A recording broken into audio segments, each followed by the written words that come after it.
Arthur, what seems to be the trouble? As thou canst see, Sir Calvin, I recently procured a new mattress, and I need thee to dispose of my mattress of prior. My lord, why dispose of it when thou couldst sell it? Heresy, Sir Calvin! It would be nigh impossible to find a gent who would dare part with his hard-earned shillings on a used mattress. We must summon Sir Craig immediately. The mere fact that a royal king made love upon the mattress gives it kingly status, no matter how saggy or soiled. Sir Craig, thou sayest? Yes, your highness. Sir Craig maintains a list of all things great, and people come from far and wide to browse his adverts. If thou art of surest disposition of Sir Craig and his list, then I beseech thee, Sir Calvin, make haste and write this advert. But I must know, what else can Sir Craig do for me? The knights of the land have returned with their spoils of victory, and would pay top shilling for a place of rest.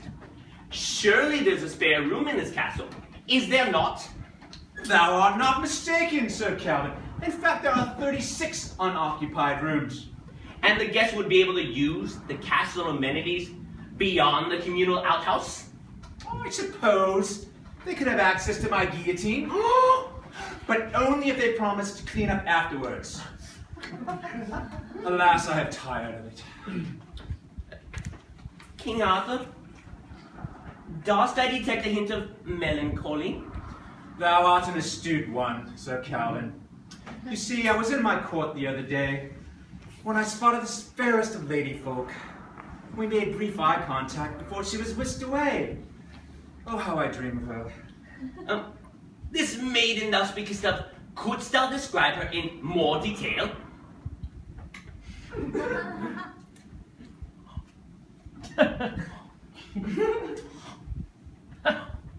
She was quite bosomy. I'm afraid that's the only detail I recollect. Sir Craig maintains a list of misconnections, and I shall check to see if there's a match. Splendid! Oh, but what then if our connection continues to be missed? I'm afraid thou art out of luck then. But, may I ask, King Arthur, art thou in the mood for some carnal pleasure? How didst thou know us, Sir Calvin? I can see the look for intimate desire in thine eyes, King Arthur. Indeed.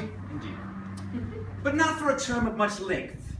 Perhaps for just this eve? Now, what this seeks is an encounter of the casual sort, and Sir Craig maintains a list for even the basest of needs. How I've survived this long without the aid of Sir Craig and his lists, I shall never know. Let us start with thy preferences then. Pray tell, art thou 420 friendly? I'm friendly at all hours of the day, especially in the afternoon. Good to hear, my lord. And dost thou like, as some may call it, the BBW?